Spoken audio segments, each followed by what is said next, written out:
Que a graça maravilhosa de Cristo seja conosco. A minha oração é que Deus continue abençoando tua vida, assim como cada integrante de tua família, em nome de Jesus.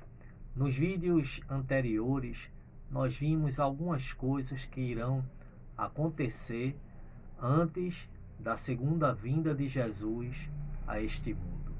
Mas você sabe que com a vinda de Jesus a este mundo haverá um julgamento, um juízo final? Sim, haverá um juízo final. As Escrituras, tanto no Antigo Testamento quanto no Novo Testamento, falam exatamente sobre isso, de que irá acontecer um juízo final. O apóstolo Paulo, escrevendo em 2 Coríntios, capítulo 5, versículo 10, nos diz: porque todos havemos de comparecer ante o tribunal de Cristo, para que sejamos julgados por aquilo que fizermos, através do corpo, ou bem ou mal. O Novo Testamento, ele é contundente em afirmar essa verdade. Jesus, ele ensina que Deus será o juiz que fará o julgamento final. Mas não só Deus, Deus em Cristo Jesus. Em Mateus capítulo 25, versículos 31 a 46, nos fala de uma forma prolongada acerca dos justos e também do juiz. Nos versículos 31 a 33 de Mateus, nos diz: e quando o Filho do Homem vier em sua glória, e todos os santos anjos com ele, então se assentará no trono da sua glória, e todas as nações serão reunidas diante dele, e apartará um dos outros, como o pastor aparta as ovelhas dos bodes, e porá as ovelhas à sua direita, porém os bodes à sua esquerda. No livro de Atos dos Apóstolos, temos confirmada essa ideia que Deus julgará o mundo por meio de seu Filho bendito, Jesus Cristo. Em Atos capítulo 17, versículo 31, nos diz: portanto, tem determinado um dia em que com justiça há de julgar o mundo por aquele varão que determinou, ressuscitando dentre os mortos. Há ainda muitas outras passagens que poderiam ser citadas, que mostram que Deus julgará a todos por meio de Jesus Cristo. Jesus é Deus, identificou-se com o ser humano, é o Verbo que se fez carne e habitou entre nós. É o mediador entre Deus e os homens. É o caminho e a verdade e a vida. Então, as Escrituras ensinam que todos, sem exceção, eu, você, toda a humanidade, todos serão julgados. Em Apocalipse, capítulo 20, versículos 12 e 13, nos diz: e vi os mortos, grandes e pequenos, que estavam diante de Deus, e abriram-se os livros, e abriu-se outro livro, que é o da vida. E os mortos foram julgados pelas coisas que estavam escritas nos livros, segundo as suas obras. E o mar deu os mortos que nele havia, e a morte e o inferno deram os mortos que neles havia, e foram julgados cada um segundo as suas obras. E em 2 Pedro, capítulo 2, versículos 4 a 10, nos diz exatamente isso. Eu quero ler na íntegra para vocês. Porque se Deus não perdoou aos anjos que pecaram, Mas havendo-os lançado no inferno, os entregou às cadeias da escuridão, ficando reservados para o juízo.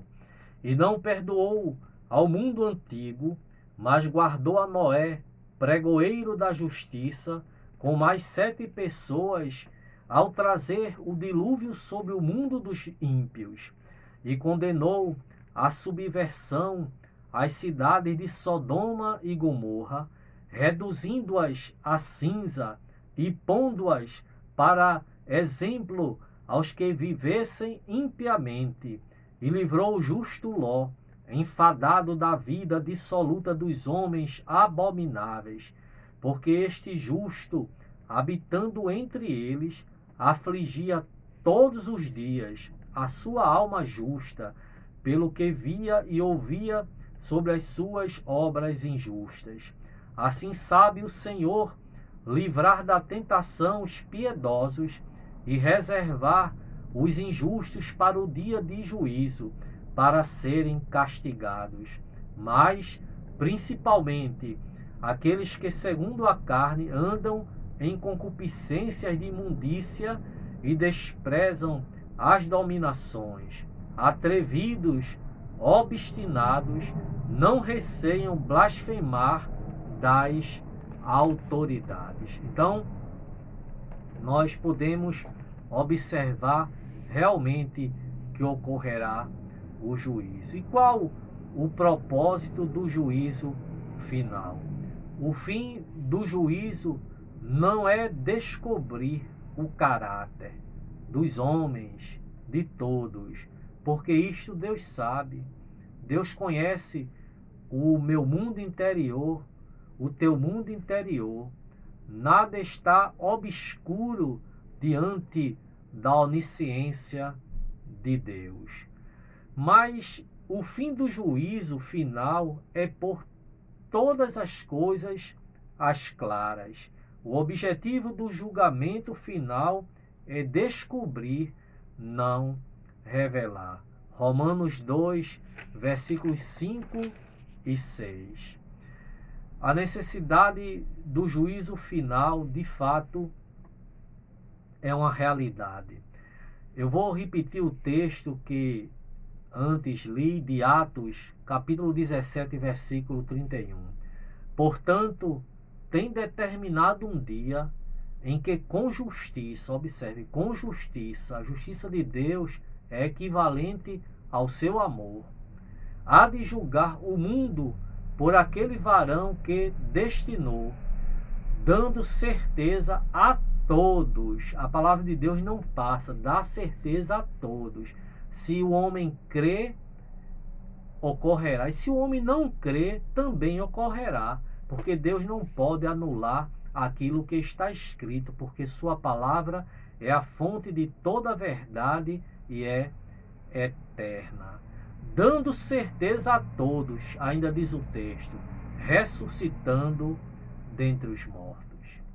Mas você não precisa ficar angustiado, ansioso, preocupado, não.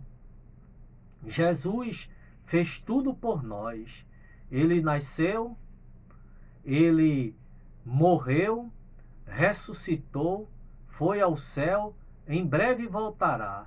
Mas o Evangelho nos mostra que, independentemente da situação do homem, esse homem pode ser alcançado por Cristo.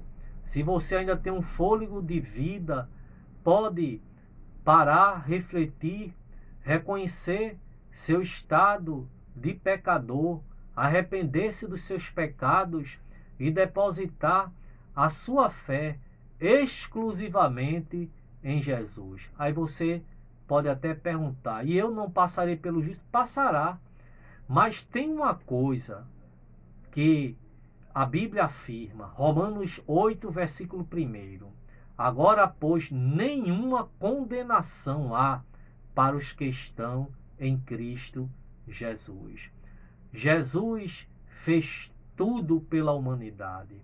Ele morreu na cruz do Calvário, substituiu a mim e a você. Foi uma morte vicária, substitutiva. Então, eu e você podemos ser justificados diante de Deus através de Jesus Cristo, seu Filho amado. Reflita sobre isso. Coloque sua vida diante de Jesus. Faça isso enquanto está vivo, com fôlego de vida. Porque Hebreus 9:27 está escrito: aos homens está ordenado morrer uma só vez, vindo depois disso o juízo. Então o juízo não será condenatório para aqueles que em vida aqui neste mundo entregam-se a Jesus. Creia nisso. É a palavra de Deus, passa céu, terra, mas ela, a palavra do Senhor, permanece para sempre. Deus te abençoe, Deus nos abençoe. Reflita sobre isso enquanto há tempo. Amém.